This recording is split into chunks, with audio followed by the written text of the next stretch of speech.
Hello दोस्तों, GK इन minutes channel में आप सभी का स्वागत है।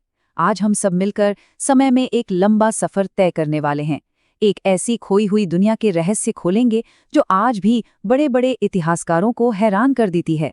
जी हाँ, हम बात कर रहे हैं सिंधु घाटी सभ्यता की। तो चलिए इस पुरातात्विक खोज की गहराइयों में उतरते हैं। तो देखिए, आज की हमारी ये जो पड़ताल है वो कुछ इस तरह से आगे बढ़ेगी। सबसे पहले हम जानेंगे कि आखिर इस सभ्यता का जन्म हुआ कैसे। फिर इसके जो बड़े बड़े शहर थे उनकी एक झलक देखेंगे, वहाँ के लोग कैसे जीते थे ये समझेंगे, और फिर वो सबसे बड़ा सवाल कि आखिर इसका अंत कैसे हुआ, और आखिर में कुछ सबसे ज़रूरी फैक्ट्स पर भी नज़र डालेंगे। तो ठीक है, चलिए शुरू करते हैं। सबसे पहले ये समझना जरूरी है कि आखिर ये सभ्यता इतनी बड़ी पहेली बनी ही क्यों हुई है। और देखिए, असली रहस्य यहीं से शुरू होता है। ये जो सभ्यता है ये आद्य ऐतिहासिक काल की है। मतलब ये कि इन लोगों ने लिखा तो था, पर उनकी लिपि को, उनकी लिखावट को आज तक कोई भी पढ़ नहीं पाया है। सोचिए जरा, हम लोग उन ऐतिहासिक जासूसों की तरह हैं जिनके पास सुराग के तौर पर सिर्फ वो चीजें हैं जो खुदाई में मिली हैं। अब जरा इसके विशाल पैमाने को देखिए।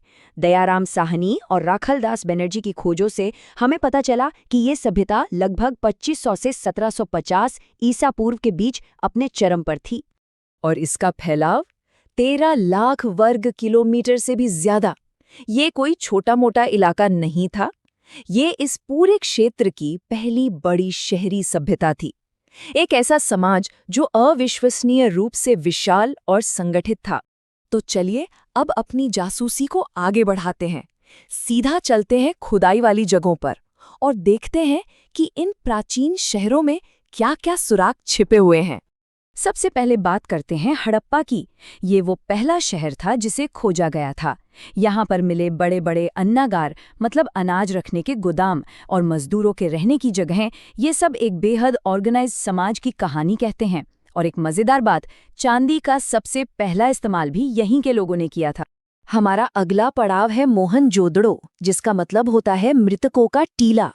ये इस सभ्यता का सबसे बड़ा शहर था। और यहाँ की जो टाउन प्लानिंग थी वो तो कमाल की थी।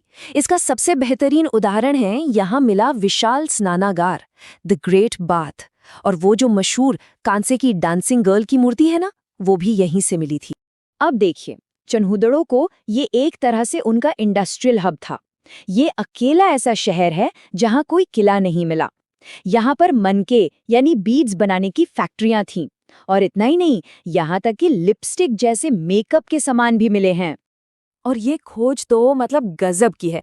ऐसा लगता है जैसे समय वहीं पर जम गया हो। सोचिए, एक बिल्ली का पीछा करते हुए कुत्ते के पंजों के निशान जो हजारों साल तक वैसे के वैसे मिट्टी में दबे रहे।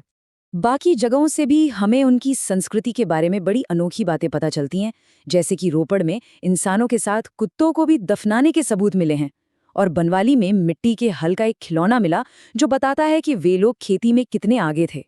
तो अगर हम एक नज़र में देखें तो हर शहर की अपनी एक अलग पहचान थी।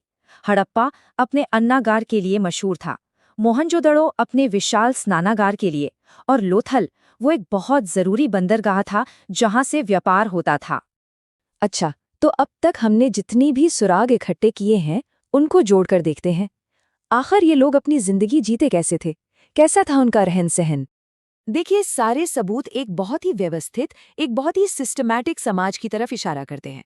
उनके शहर ग्रिड सिस्टम पर बने थे, मतलब सड़कें एकदम सीधी और एक दूसरे को 90 डिग्री के एंगल पर काटती थी। उनकी अर्थव्यवस्था खेती और व्यापार पर टिकी थी, और वजन के लिए वे 16 के मल्टीपल्स का इस्तेमाल करते थे। ऐसा भी माना जाता है कि उनका समाज मात्र सत्तात्मक रहा होगा, यानी परिवार में महिलाओं की भूमिका अहम होती थी। उनकी संस्कृति भी अपने आप में बहुत खास थी। उनकी जो लिखने की शैली थी वो तस्वीरों पर आधारित थी, जिसे दाएं से बाएं लिखा जाता था। वे लाल मिट्टी के बर्तनों पर काले रंग से सुंदर डिजाइन बनाते थे। एक सींग वाला जानवर और कुबड़ वाला बैल शायद उनके लिए पवित्र थे। और सबसे हैरान करने वाली बात, उन्हें लोहे के बारे में पता ही नहीं था। हमें खुदाई में तलवार या किसी भी तरह के हथियार का कोई सबूत नहीं मिला है, जो ये बताता है कि शायद ये एक बहुत ही शांतिप्रिय समाज। हर महान कहानी का एक अंत तो होता है, लेकिन इस सभ्यता के लिए इसका अंत ही हमारा सबसे बड़ा और अनसुलझा रहस्य है। तो सवाल ये उठता है कि आखिर इतनी महान, इतनी विकसित सभ्यता का अंत हुआ तो हुआ कैसे? ये वो सवाल है जिसने इतिहासकारों को दशकों से उलझा कर रखा है। इसके खत्म होने को लेकर मोटे तौर पर 3 थ्योरीज हैं। कुछ इतिहासकार मानते हैं कि आर्यों के आक्रमण ने इसे खत्म कर दिया। कुछ का मानना है कि नदियों में आई विनाशकारी बाढ़ें इसका कारण बनी।